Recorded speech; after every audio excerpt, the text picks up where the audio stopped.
सतनाम जोहार सत श्री अकाल। वाहेगुरु जी का खालसा वाहेगुरु जी की फतेह। पी रेखा कौशिक जी का बहुत बहुत स्वागत व्हाट्सएप मानवता चैनल पे। डॉक्टर अनिल भट्टपारी साहब हमेशा की तरह हमारे साथ जुड़ चुके हैं, उनका भी बहुत बहुत स्वागत। जैसा कि आप सब लोगों को मालूम है कि ज्योतिबा फुले साहब की जो एपिसोड के रूप में उनके विचारों को, उनके योगदानों पर हमारी चर्चा जारी है। और आज जो उनके खास विषय को लेकर भारत में काफी विसंगतियां रही है और कई राज्यों में इसके रेशियो भी आप देखेंगे। हरियाणा जैसे राज्य में आज भी वहां पे शादी के लिए अलग अलग राज्यों से आ, वधू लाने की जरूरत पड़ती है। तो ये जो इसके सारे जिम्मेदार हैं भारत के जैसे देश में बेटियों को एक तरीके से कहीं ना कहीं आ, उनको जीवन काल के आने से ही पेट में ही मार दिया जाता था। ऐसी आ, घटनाएं हमारे भारत देश के अंदर में कई राज्यों में बहुत विभीषिका के रूप में देखी गई और जिसका कारण भी समाज के लोगों को भोगना पड़ा है। और वो इसलिए है कि बेटियों के ऊपर में भेदभाव जैसी बर्बरता आज भी देखने को मिल रही है। और आज का जो ये विषय है काफी प्रासंगिक और महत्वपूर्ण है, इसलिए कि 18वीं सदी में ज्योतिबा फुले और सावित्रीबाई फुले ने समाज को जागरूक करने के लिए, बेटियों को पढ़ाने के लिए, नारी शिक्षा को लेकर उन्होंने अपने जीवन में बहुत बड़ा योगदान किया, उनकी कुर्बानी कही जा सकती है। तो आज के इस विषय पर हमारे बीच में साहित्यकार पी रेखा कौशिक जी एक महिला भी हैं, नारी भी हैं और नारी सशक्तिकरण के लिए काफी उनका विचार भी है, साहित्य के क्षेत्र में भी और हर दिशा में। तो मैं आज के इस महत्वपूर्ण विषय पर उन्हीं से ही उनके विचार जानने के लिए और इस महत्वपूर्ण विषय के लिए अपनी बात रखने के लिए आमंत्रित करता हूँ पी रेखा कौशिक जी। भारत में जो हमारी सामाजिक व्यवस्था है आज भी बेटियों के लिए कहीं न कहीं बहुत बड़ी ज्वलंत मुद्दा और ज्वलंत समस्या के रूप में देखी जा रही है। तो इस विषय पर मैं चाहूंगा कि आप अपने विचार रखें पी रेखा कौशिक। सतनाम। सतनाम। वाहेगुरु जी की खालसा वाहेगुरु जी की फतेह। और पटल पर उपस्थित संत जनों को सादर नमन और वॉइस ऑफ मानवता चैनल देख सुन रहे सभी साथियों को भी नमन, सादर नमन। आज का विषय है भ्रूण हत्या। तो ये आज का ही विषय नहीं है कहना तो चाहिए कि ये मुद्दों पहले से जमाने से ही चला आ रहा है। भ्रूण हत्या पर चर्चा करने के लिए बहुत जरूरत ही है। और क्योंकि ज्योतिबा राव फुले जी का अहम योगदान रहा है भ्रूण हत्या रोक पर और बेटी पढ़ाओ बेटी बचाओ, तो ये उसी ऊपर चर्चा की अगली कड़ी है। तो उसके ऊपर मैं बोलना चाहूंगी कि कन्या भ्रूण हत्या महिलाओं के खिलाफ भेदभाव का सबसे क्रूर रूप है। स्त्री जाति के विरुद्ध सबसे बड़ा अपराध भी कहा जाए तो कम नहीं है। 1854 में ज्योतिबा फूले जी ने विधवाओं के लिए आश्रम बनवाया और उन्होंने कन्या भ्रूण हत्या रोकने के लिए नवजात शिशुओं के लिए भी एक आश्रम खोला। प्रतिशतात्मक जो समाज में कई कारणों से बेटों की अपेक्षा बेटियों को कम महत्व दिया जाता है। कन्या भ्रूण हत्या मानवता को शर्मसार करने वाला जघन्य अपराध है। लोगों की जो आम धारणा है कि लड़के वंश को आगे बढ़ाते हैं जबकि लड़कियां ही शिशु को जन्म देती है। मातृत्व का जो सुख है वो स्त्रियों को प्राप्त है। बिना बहू के बेटा का वंश हम कैसे आगे बढ़ा सकते हैं? बेटा वंश आगे बढ़ाता है सही है, लेकिन बिना बहू के वो वंश को कैसे आगे बढ़ाएगा? विवाह के लिए कन्या तो जरूरी ही है ना। तो केवल लड़के की चाह में घर के जो बुजुर्ग सदस्यों की इच्छाओं को पूरा करने के लिए जन्म से पहले बालिका और जो शिशु को गर्भ में मार दिया जाता था। और भारतीय समाज में अनचाहे रूप से पैदा हुई लड़कियों को मारने की प्रथा सदियों से है। लड़की शिशु को मार दिया जाता था जबकि लड़कों को और लड़कियों को बोझ भी समझा जाता था, क्योंकि पालन पोषण की जिम्मेदारी पिता और भाई के कंधों में होता था और लड़कियों को कोई विशेष अधिकार भी पहले के समय में नहीं था। घर गृहस्थी के काम जैसे कि चूल्हा चौका, तक सीमित रखा जाता था और पुरुष वर्ग घर का खर्च चलाते थे। सारा निर्णय हमेशा पुरुष लेते थे और स्त्रियों को अधिकारों से वंचित रखा जाता था। पुत्र आय का स्रोत होता था और लड़कियां केवल उपभोक्ता के रूप में होती थी। लड़कियों को इसलिए पराया धन पहले समझा जाता था और वे मानते थे कि पुत्र समाज में उनके नाम को आगे बढ़ाएंगे, जबकि लड़कियां केवल घर संभालने के लिए ही होती हैं। तो इसी में मैं 2 लाइन का कविता बोलना चाहूंगी।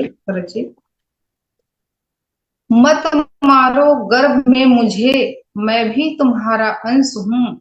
मत मारो गर्भ में मुझे, मैं भी तुम्हारा अंश हूँ। जन्म लेकर आने दो दुनिया में, आगे वाली वंश हूँ, आगे बढ़ाने वाली वंश हूँ। दुनिया में रहेंगी बेटियां, दुनिया में रहेंगी बेटियां, तभी घर में आएंगी बहुएं। माँ को दर्द है सबके लिए, माँ को दर्द है सबके लिए, रगों में बनकर बहती है लहू, रगों में बनकर बहती है लहू। भ्रूण हत्या जो है वो दहेज प्रथा की भी जो मेन कारण भ्रूण हत्या को माना जाता है। जैसे कि भ्रूण हत्या से गिरते लिंगानुपात जो बड़ी गंभीर समस्या अब बनते जा रहा है। विवाह योग्य लड़कों के लिए वधुओं की कमी सामने आ रही है। घर में जैसे कि 5 बेटे हैं तो जाहिर सी बात है 5 बहुएं भी चाहिए। तो बेटे को होने पर तो हम फक्र महसूस करते हैं कि हमारे 5 बेटे हैं, लेकिन बेटियों के बारे में हर पूछ जाता है 5 बेटी है, अफसोस के साथ बात करते हैं। तो बेटा जितना जरूरी है तो बेटी भी उतनी ही जरूरी है, क्योंकि 5 इसमें रोशन करेगी, 5 गृहस्थ आश्रम जीवन को रोशन करेगी। 5 जैसे बेटियां होंगी तो वो बोझ कैसे कर लेंगे। समाज में महिलाओं को बेटे के जन्म के लिए अत्यधिक सामाजिक और मनोवैज्ञानिक जो है वो दबाव झेलना पड़ता है महिलाओं को। महिलाएं अत्यधिक दबाव महसूस करती हैं और इसके चलते कई बार गर्भपात का भी दंश भी उसको झेलना पड़ता है। लड़की को जन्म देना था सारा दोष जो है महिलाओं के ऊपर मढ़ दिया जाता है। जैसे लड़की को जन्म दिए तो जबकि इसमें महिला का कोई दोष नहीं होता है। जैसे कि विज्ञान में भी इसको वो किया है कि गुणसूत्र क्रोमोसोम जिसको बोलते हैं XY, तो पुरुष की वजह से ही पुत्र और पुत्री दोनों होता है। तो जो पुरुष से मिलता है वही लड़की और लड़का का निर्धारण होता है। तो फिर पढ़े लिखे लोग भी सारा दोष स्त्रियों पर मढ़ते हैं, जबकि लड़कियों को जन्म दे रही हैं, बार बार लड़कियों को जन्म दे रही है। इस तरह का ताना भी सुनने को मिलता है माताओं को।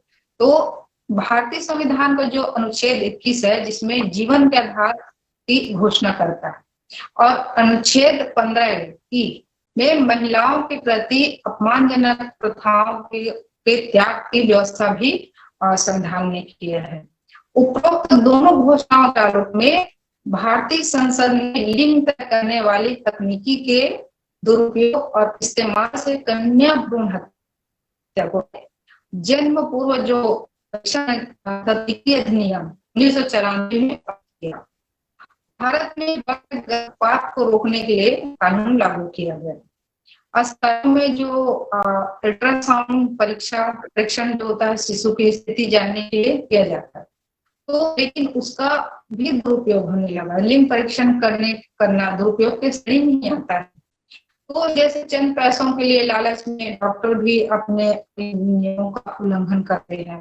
लिंग परीक्षण करना कानूनी अपराध भी है।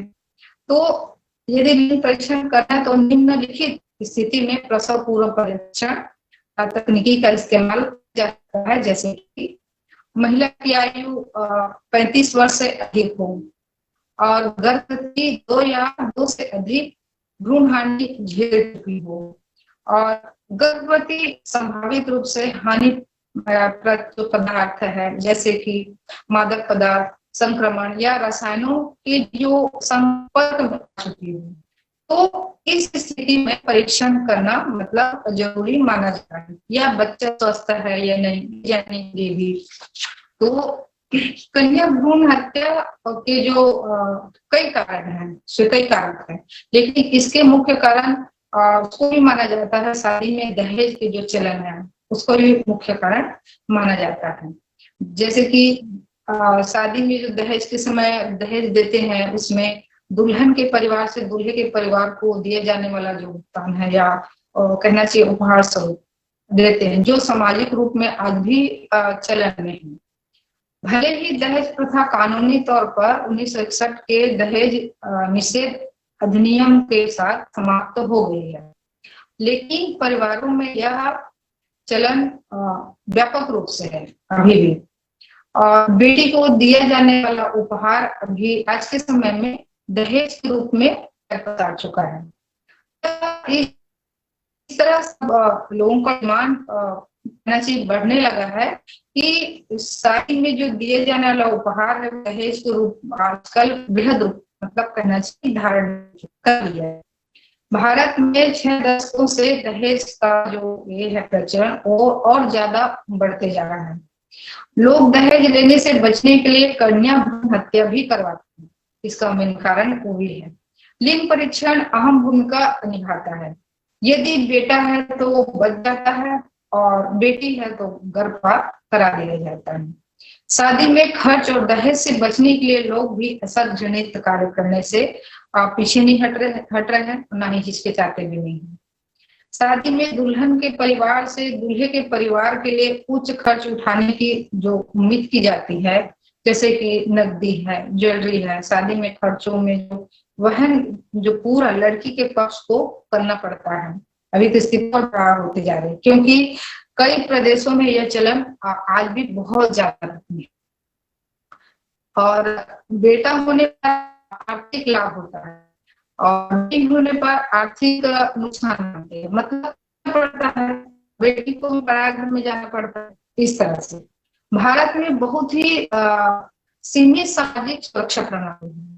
इसलिए माता पिता अपने बेटों को अपने भविष्य को सुनिश्चित करने और जो है बुढ़ापे में देखभाल के लिए कुछ देते हैं, अपने देखभाल के स्वयं को देखभाल के लिए, जबकि बेटियों को दायित्व समझा जाता है, क्योंकि उन्हें शादी के बाद दूसरे परिवार में जाना पड़ता है और वे अपने माता पिता की देखभाल नहीं कर सकते, ऐसा माना जाता है। वे परिवार की संपत्ति में आर्थिक योगदान भी नहीं करते, ऐसा समझा जाता है। लेकिन बेटियां जो है वो पढ़ लिख कर अपनी जिम्मेदारी बखूबी निभा रही हैं। वर्तमान में बेटियां बेटों से कम नहीं है, लेकिन शादी के बाद उनका जिम्मेदारी ससुराल के प्रति अधिक बढ़ जाता है और ये दोनों स्थिति में वह अपनी जिम्मेदारी लेकिन बखूबी निभाती है। इतना कहकर वाणी को विराम देती हूँ। जी बहुत शुक्रिया पी रेखा कौशिक जी, हमारे साथ बने रहे। काफी विस्तार से आज के इस विषय पर अपनी बातें रखी है और ये ज्वलंत मुद्दा समाज के लिए आज भी बनी हुई है। कहीं न कहीं हमारी बेटियों के साथ में आज की परिस्थितियों में रोज आए दिन समाचारों में, न्यूज़पेपरों में, चैनलों में कहीं न कहीं बेटियों के साथ में अन्याय, अत्याचार, ऐसी घटनाएं लगातार देखने को मिलती है। और ये जन जागरूकता के माध्यम से ही आ, समाज में ऐसी कुरीतियों को रोका जा सकता है, क्योंकि 18वीं सदी में ज्योतिबा फुले साहब ने इसको एक अभियान के रूप में चलाया और महिलाओं को जागरूक करने के लिए, बेटियों को जागरूक करने के लिए उन्होंने जीवन पर्यंत अपना लगाया। और उसका परिणाम है कि आज हर दिशा में बेटियां अग्रणी हैं, चाहे वो अंतरिक्ष में जाने को लेकर हो, चाहे भारत की जो सामाजिक व्यवस्था हो, राजनीतिक व्यवस्था में, सभी उच्च शिखरों में बेटियों को आप देख सकते हैं। तो मैं आज के अगली परिचर्चा के लिए डॉक्टर अनिल भट्टपरी साहब को आमंत्रित करता हूं, प्रोफेसर साहब को, कि इस विषय पर काफी अनुभव रखते हैं और छत्तीसगढ़ के सभी क्षेत्रों में काफी पारंगत जानकारी रखते हैं। मैं चाहूंगा अनिल भट्टपरी साहब को कि इस विषय पर अपनी बात रखेंगे। डॉक्टर साहब अपनी आवाज को खोलें, भट्टपरी साहब आवाज को म्यूट करें। जी, सभी प्रतिभागियों को, खास तौर से अभी पी रेखा कौशिक जी जो बहुत अच्छे से बात कर रही थी, उनको बधाई। और ये ऐसी ज्वलंत मुद्दे जिन पर आप लोग परिचर्चा करा रहे हैं, तो इस विषय में कन्या भ्रूण हत्या के मामला में या लैंगिक अपराध के मामले में ज्योतिबा राव फुले जी का क्या विचार था, और उसके पहले और हमारे विचारकों ने क्या क्या कहा है, इन सब के ऊपर भी बातचीत की जा सकती है। बहरहाल हम देखें हमारा देश, तो हमारे देश में दो तरह की संस्थान है, पितृसत्तात्मक और मातृसत्तात्मक। पितृसत्तात्मक जो परंपरा है वो आर्यन रेसेस से है, उत्तर भारतीय संस्कृति जहां आर्यों का जमघट था, गंगा के किनारे या उधर जो आए और उसके बाद हिमालयन तराई क्षेत्र में और गंगा के आसपास के मैदान क्षेत्र में जो संस्कृति पनपी वो पितृसत्तात्मक। और मातृसत्तात्मक अगर हम कहें तो हमारी दक्षिणापथ आप मध्य देश, जिसको आप छत्तीसगढ़ या हमारा मध्य प्रदेश का कुछ हिस्सा जहां मंडला वगैरह के आसपास रानी दुर्गावती, जहां गोंडवाना लैंड में राज की, से लेकर के सुदूर दक्षिण और केरल तक भी आप मातृसत्तात्मक का प्रभाव देखा जा सकता है। कलकत्ता में तो ये भी कहा जाता है, पश्चिम बंगाल क्षेत्र में, कि औरतों की राज्य है। कौरू नगर एक जगह है और कामरूप कामाख्या और वहाँ अधिष्ठात्री देवी दुर्गा जी हैं, दुर्गा की आराधना होती है। गुवाहाटी में भी देवी विद्यमान है और वहाँ की जागृत देवी मानी जाती है, और एक अपूर्व श्रद्धा है लोगों की भारतीय संस्कृति। तो भारतीय संस्कृति की परिप्रेक्ष्य में हम बात करें तो हमारे यहाँ वेदों में तो कही गई है कि यत्र नार्यस्तु पूज्यन्ते तत्र रमन्ते देवता, जहाँ स्त्री की पूजा की जाती है या सम्मान किया जाता है वहां देवता विराजमान है। लेकिन हमने शास्त्रों में ये श्लोक, एक सूक्त, एक आदर्श कथन है जो हकीकत में नहीं है।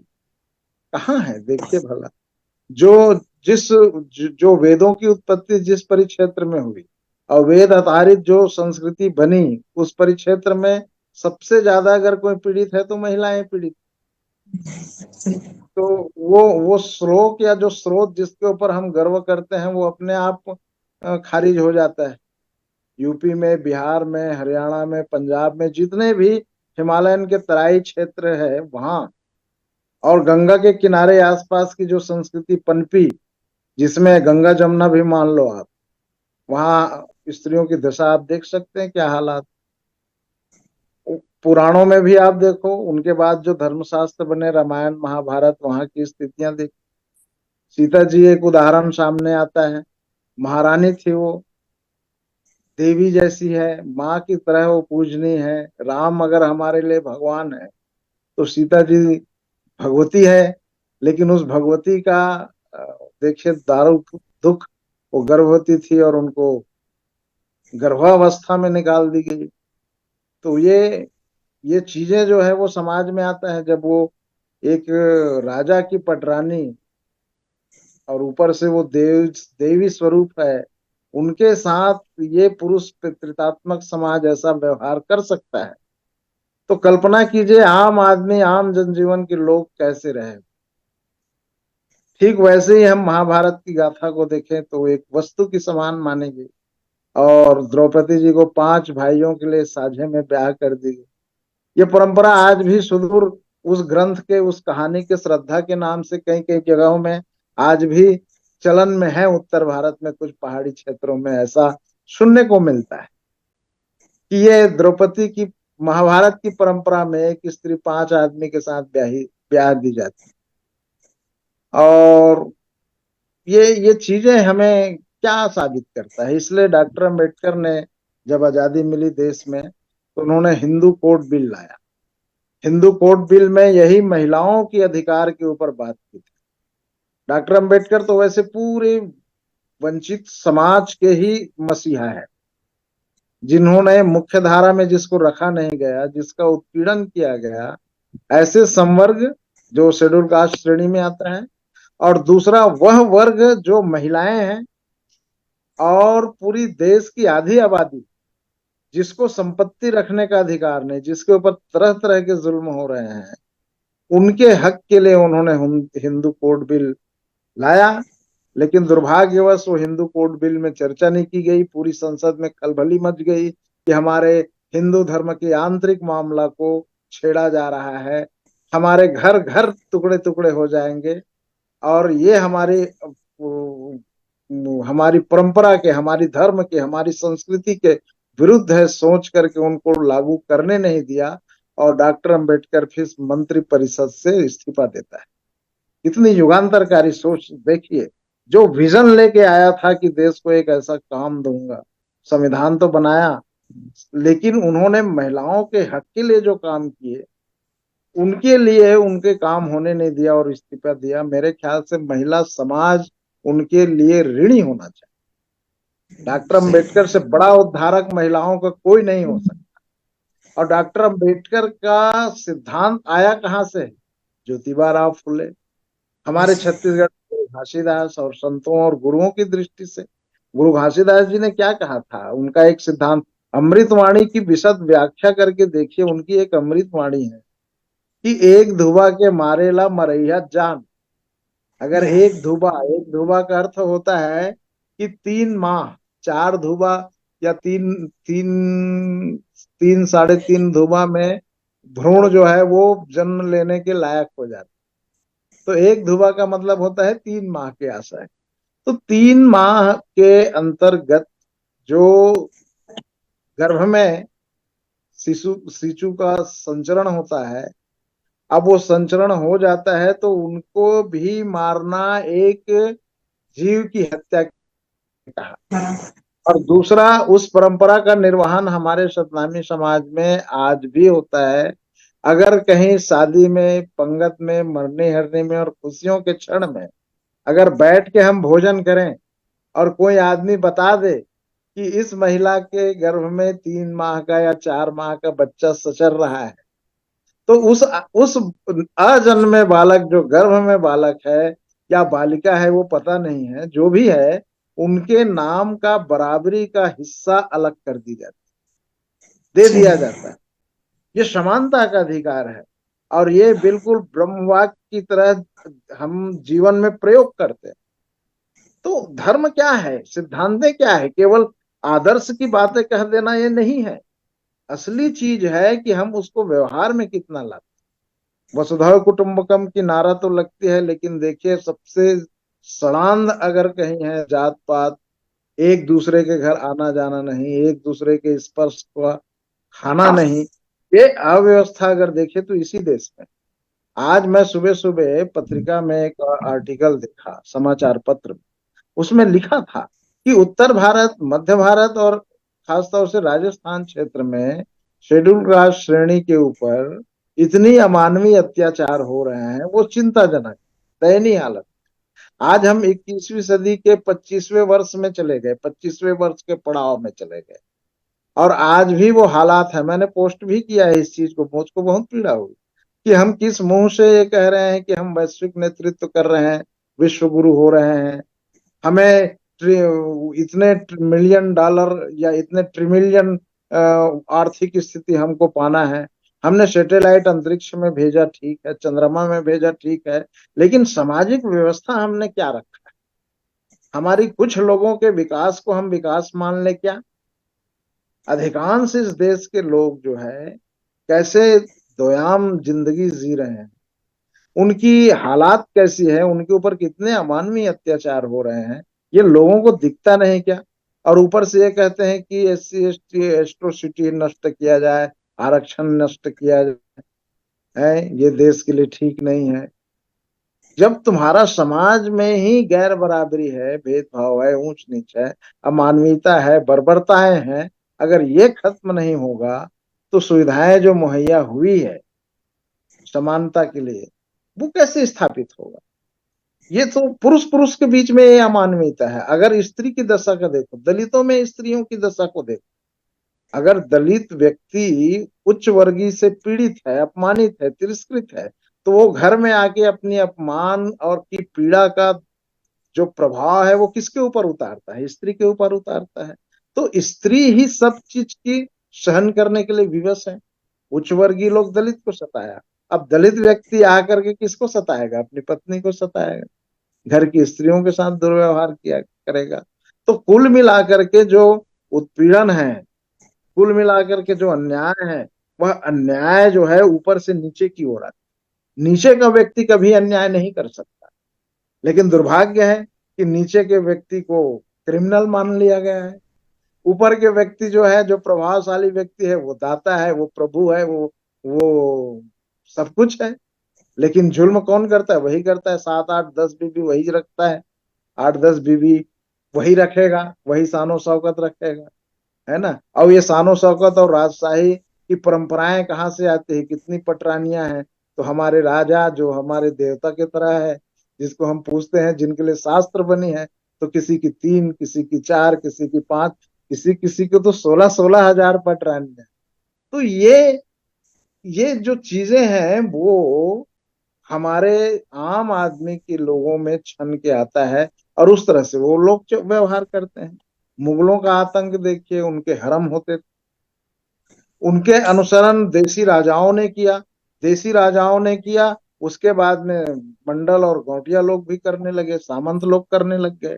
और यहाँ तक कि इतनी कुप्रथाएं थी कि विवाह के समय किसी सामंत या गौटिया या गांव का व्यक्ति है, उनके घर डोला लाए जाते थे, वो मुख दर्शन करते थे और वहां रात बिताती थी दुल्हन। इतनी अमानवीयता है आपके उत्तर भारतीय क्षेत्रों में। दक्षिण में भी वही कमोबेश हालत है। दक्षिण का हालत भी इतनी गंदी है कि पूछो मत।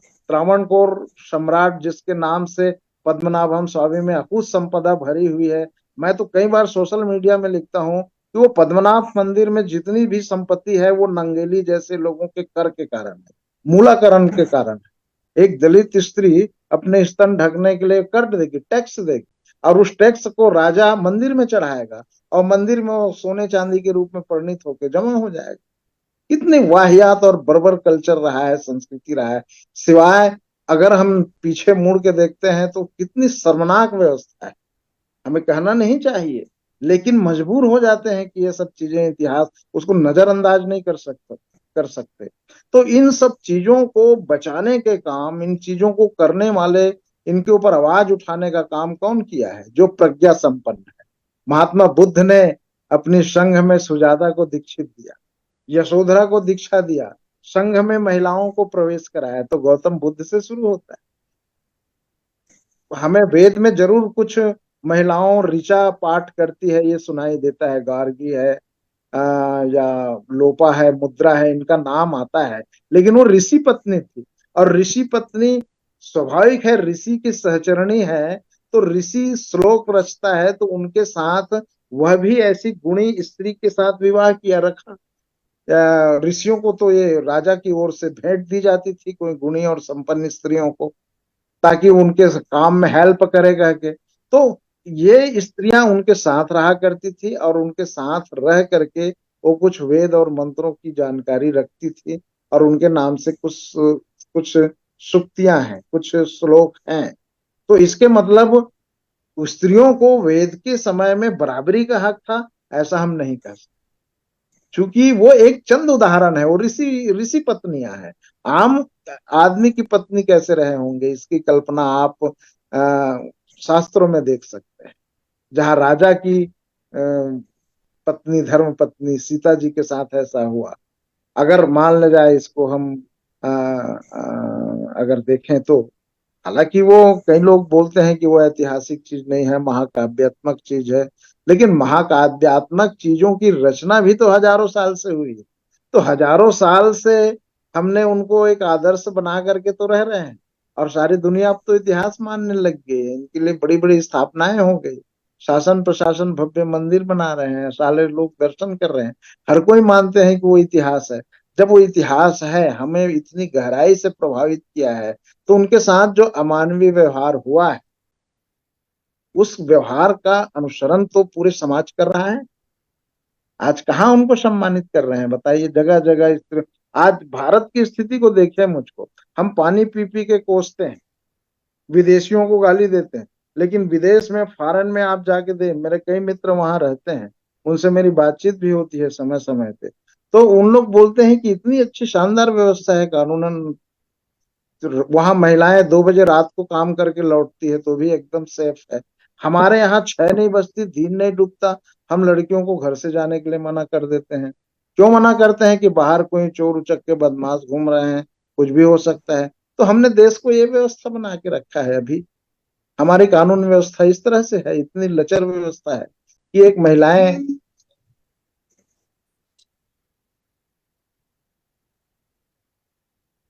एक एक फोन आ गया था, काटा मैं उसको। जी, महिलाएं घर सुरक्षित से नहीं। बाहर, घर से महिलाएं बाहर नहीं निकल सकती। हम क्या क्या कैसे वातावरण निर्मित किए हैं अब तक। और हमें नेतृत्व करने वाले प्रतिभा संपन्न लोग हैं देश में।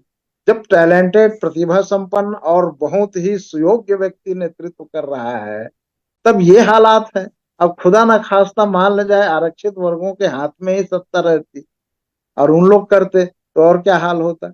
वो तो अभी तक देखो ना भाई, प्रधानमंत्री कौन बना, मुख्यमंत्री कौन है, पीएस कौन है, न्यायाधीश कौन है, हमारे ब्यूरोक्रेट्स, हमारे न्यायपालिका में, हमारे कार्यपालिका में किसने नेतृत्व किया। और हम सामाजिक व्यवस्थाएं क्या है हमारी, हालात जाके देखिए। शहर को छोड़ के गांव के 10 किलोमीटर अंदर घुस के आप देखिए, किसी भी क्षेत्र में, चाहे पंजाब का हो, चाहे छत्तीसगढ़ का हो, या केरल के किसी गांव में देखो। मैं तो संपूर्ण भारत घूम चुका हूँ। मैं केरल में अडामाली जो ट्रेडिशनल एरिया है, मुन्नार, वहां भी मैंने देखा है कितनी मुश्किलात से जिंदगी जी रहे हैं लोग। हालांकि लिटरेरी पर्सन वहां ज्यादा है, फिर भी क्या स्थिति। हमने अभी अभी सिक्किम तरफ भी गए, घूमे, असम तरफ गया। मैंने सारे जनजीवन को, मैं पर्यटन करता हूं तो केवल कोई चीज ही नहीं देखता, बल्कि जनजीवन को मैं देखता। मेरा मेरा इंटरेस्ट ह्यूमन बीइंग से ही है, मनुष्य की जीवन वृत्तियों से है कि वो कैसे जीवन निर्वाह करते हैं। ये सब चीजें भी मैं देखता हूँ। दृश्य तो हम देखते ही हैं, अच्छे सीन्स, लेकिन इनके साथ साथ मनुष्य मेरी प्राथमिकता में रहते हैं।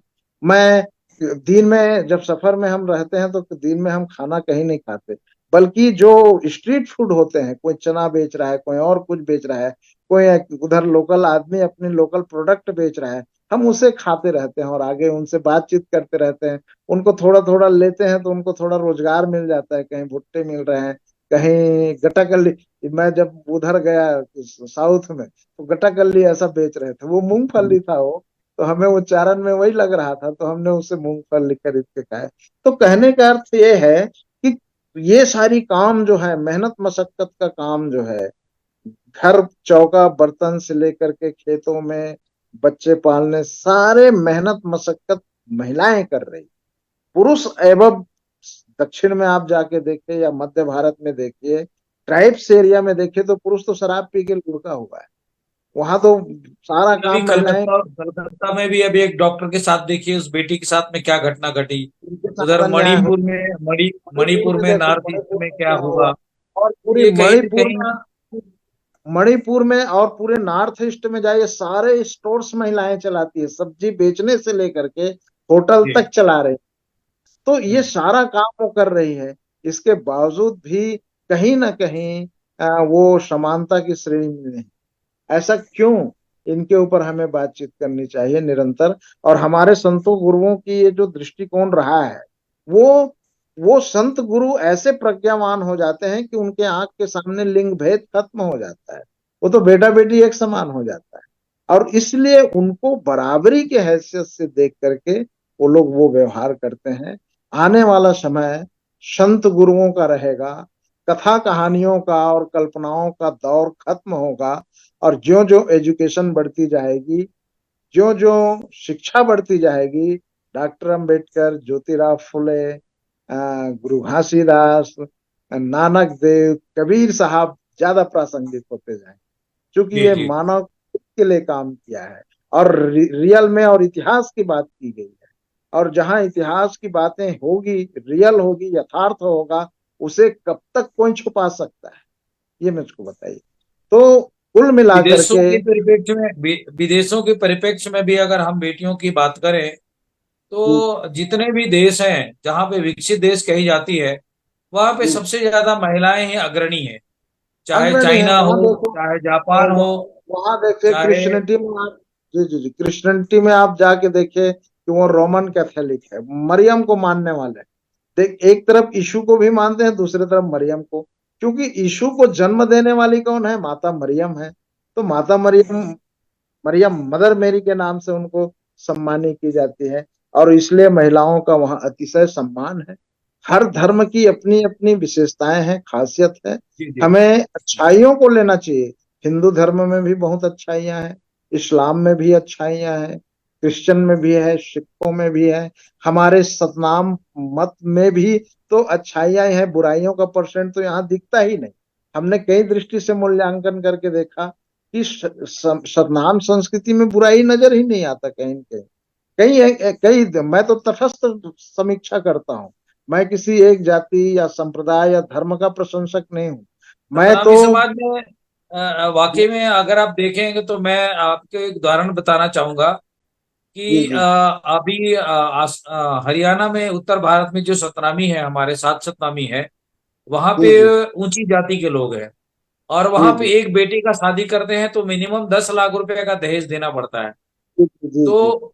उन्होंने छत्तीसगढ़ के सतनामियों की जो शादी विवाह की परंपरा को उन्होंने काफी तारीफ किया कि हाँ, वहां पे हमारे यहाँ, वहां पे हमारे यहाँ एक नारियल में और जैत खाम के पास में वरमाला डाल के शादी, सिंपल शादी हो जी जाती जी। है। और जब दहेज मैं, प्रथा का कोई वो नहीं है। जी जी, मैं तो ये भी सुना था कि हमें केवल 125 और एक श्रीफल चाहिए। 125, मैं अपनी दादी से सुना था। तो 125 का मतलब क्या होता है? ये क्यों 125 देते हैं? तो मैंने उस बात को सुना, वो बताए कि 125 का अर्थ ये है, कन्यादान की प्रथा हमारे यहाँ नहीं है। क्योंकि दान किसी वस्तु की होती है, कन्या की कैसी दान होगी? वाहियात शब्द है, कन्यादान के ऊपर तो बैन लगा देना चाहिए, है ना? कुछ सामग्री है क्या कन्या जिसको दान कर दिया जाएगा? वो 125 इसलिए दिया जाता है कि दो परिवारों का संबंध होगा, और संबंध होने के एवज में पुरुष पक्ष उसको ले जाएगा यहाँ से।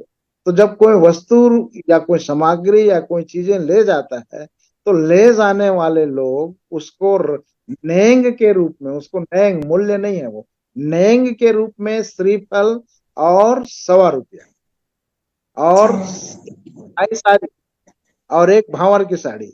तो माई साड़ी मतलब जिस कन्या को माता जी ने जन्म दी है, तो उनके लिए एक साड़ी माई साड़ी हुआ। और कन्या जिसमें भावर घूमेगी उसके लिए एक कोसा ही लुगरा, कोसे की।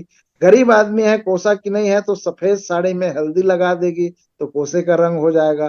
तो कोसे की साड़ी अनिवार्य था। मेरी शादी हुई तो मेरे मेरे लिए कोसे की साड़ी हम लोग चापा से खरीद के लाए, और वो माईसारी माँ के, उनकी माँ के लिए दिए। 125 क्यों है? 125 इसलिए है कि 1 रुपया हम गुरुद्वारा में चढ़ाएंगे, और 4 आना जो पैसा रहेगा वो तालाब में, जहां कन्या ब्याह के जाएगी उस तालाब में 4 एक सिक्का छोड़ देंगे, ताकि हम उस घर में पानी पी सके। ये परंपरा जी रही है, मुझको जी बताई। जी जी ये हॉट टच लाइन था, मैं आपको बता रहा हूँ, किसी बहुत लोगों को मालूम भी नहीं होगा। ये हृदय स्पर्शी लाइन। और इसको लेकर के मैंने एक कहानी लिखा।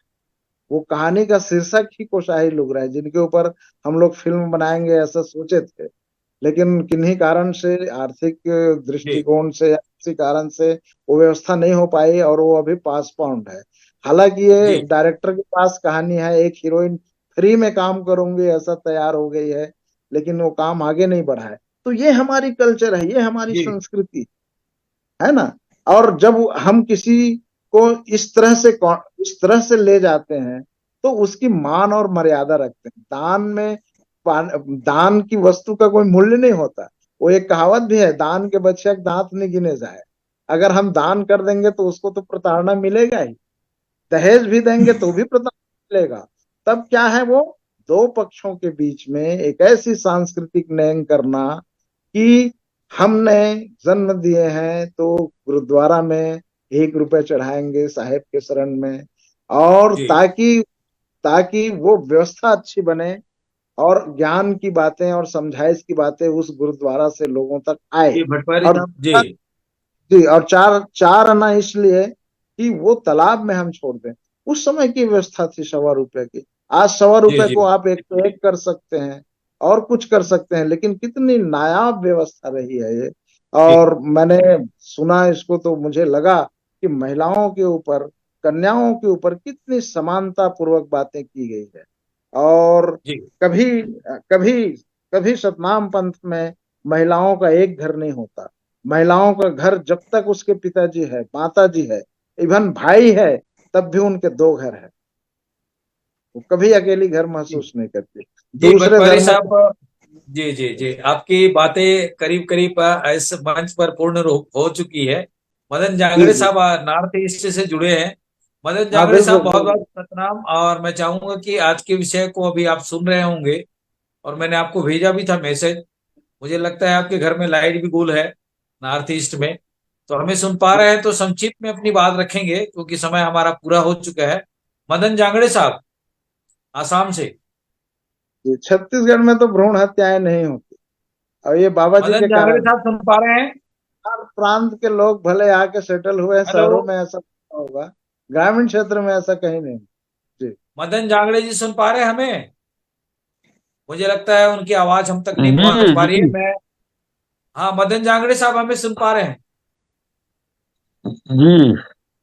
बुजुर्ग हो हेलो, गए हैं, आन वान नहीं कर पाए होंगे मदन बेचारा। जांगड़े जी, हाँ जी, सुन रहा हूँ कुर्रे साहब। हाँ तो सुन हाँ, रहे हैं आपके तो अभी अनिल भरपारी साहब ने भ्रूण हत्या के ऊपर में बातें काफी विस्तार से रखी हैं। मैं चाहूंगा कि वहां पे आसाम राज्य में बेटियों की संख्या बहुत ज्यादा है, और हर क्षेत्र में वहां पे बेटियां अग्रणी हैं। क्या कहना चाहेंगे आसाम से? जी, सही है। यहाँ महिलाओं को अगर अधिकार दिया जाता है, और यहाँ पर्दा प्रथा नहीं है। यहाँ बिल्कुल खुले रहते हैं। जैसे कि उधर पर्दा प्रथा होता है, उस प्रकार का यहाँ नहीं है। और भ्रूण हत्या तो यहाँ होता ही नहीं है सब में। और जी महिलाओं को एक तरह से छूट ही है। यहाँ उस प्रकार का कोई प्रतिबंध खास बहुत जोरों से प्रतिबंध उस तरफ जैसे घूंघट वगैरह का वो ये होता है, उस प्रकार का यहाँ उतना नहीं है। और भ्रूण हत्या तो यहाँ नहीं होता है असम में। जी, इसके लिए मतलब वहां की आसाम की बेटियां एक समानता के दर्जे में देखी जाती हैं, ठीक है। जी जी जी जी, बिल्कुल जी, समानता के दर्जा से बहुत देखा। शुक्रिया आसाम से आपने जुड़ करके वहां पे जो बेटियों की जो स्थितियां हैं उनके बारे में बातें कही। हालांकि आपके पड़ोसी राज्य मणिपुर में बहुत विभत्स घटना घटी है, और हमारे देश और के लिए एक बदनामी शुदा है, हमारे देश के लिए एक काला धब्बा के रूप में वहां की घटना घटी। बहरहाल मैं जी जी रेखा कौशिक जी को संक्षिप्त में फिर से अपनी बात रखने के लिए आग्रह करता हूं कि आज के इस विषय पर अंतिम विराम लगाएंगी, संदर्भ में और सारांश में अपनी बात रखेंगी स्पीकर रेखा कौशिक जी। जी, मैं कविता के माध्यम से कहना चाहूंगी। जी बेटियां कोई वस्तु नहीं जिसका तुम दान करो। बेटियां कोई वस्तु नहीं जिसका तुम दान करो। शिक्षा में है बड़ी ताकत, तुम उसका दान। अशिक्षा की बेड़ी में मत बांधो। अशिक्षा की बेड़ी में मत बांधो। बुलंदियों को छूने दो।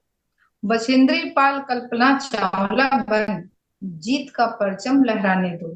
जीत का परचम लहराने दो।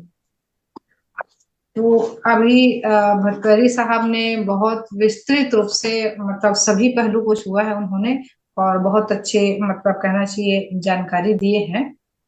तो मैं इतना ही कहना चाहूंगी कि अ, जो लड़कियों के ऊपर अन्याय अत्याचार होता है या भ्रूण हत्या होता है, तो कहीं न कहीं जिम्मेदार महिलाएं भी हैं, पुरुष दोनों हैं। महिलाएं दबाव में आकर करती हैं तो पुरुष का एकाधिकार होता है, इसलिए करते हैं।